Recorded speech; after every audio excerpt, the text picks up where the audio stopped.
Now to this, in his first meeting as chairman of the Federal Reserve, Kevin Warsh announced the central bank had left target interest rates unchanged. That move was widely expected.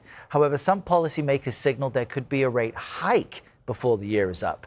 During his first news conference as chair, Warsh acknowledged the economic impacts of the war with Iran. Economic activity is expanding at a solid pace, despite elevated uncertainty that owes in part to the conflict in the Middle East. This committee will deliver price stability.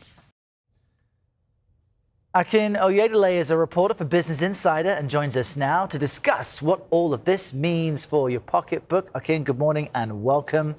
So what should we make of the Fed's, not only the decision, but Warsh's delivery style?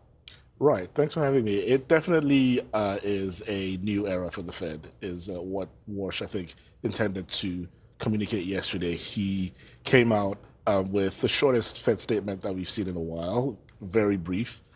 He also just indicated that the Fed would rethink how it communicates with the American people and with investors in what may be a departure from the Powell and Yellen Feds, which really went out of their way to communicate a lot more. And so that really was one of the big takeaways yesterday, is that we may just get a lot less hand-holding for the Fed in terms of what it's thinking about the future path of interest rates. And what is the response to that? Because Kevin Warsh laying out a different stylistic approach, but in the limited words he did share, he expressed that likely will help the Fed keep its independence and prevent the rest of us from speculating too much about what comes next. How are experts like you reacting to that kind of notion? Because usually we like more information. Of course. I think it'll be an adjustment, and it's not unprecedented. Like I said, Yellen and Powell really sort of took the Fed from this very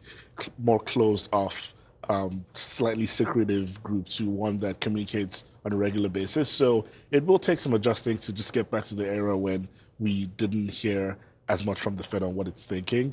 But yesterday we did see stocks sell off a little bit on the idea that maybe the markets need to price in some uncertainty about what the Fed's doing, just because they may not be as forthcoming about what they're thinking, and particularly with Chair Warsh, who declined for the first time in probably Fed history to leave his dot on what's called the dot plot, which is where Fed officials think interest rates will go. So it'll take some adjusting, and markets were a little volatile yesterday, but I don't think it's something that should sort of cause volatility long term. And just in our last few moments, this is someone President Trump wanted in this post. He criticized President Trump, Jerome Powell, for not lowering interest rates.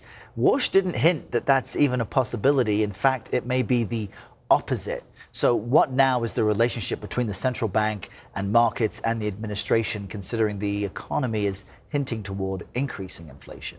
Right. So it was a moment for Fed independence, to Warsh's credit. He definitely didn't come out appearing to kowtow any of the Trump administration's desires. He maintained that, according to the data, it's more likely than not that rates will go up than down.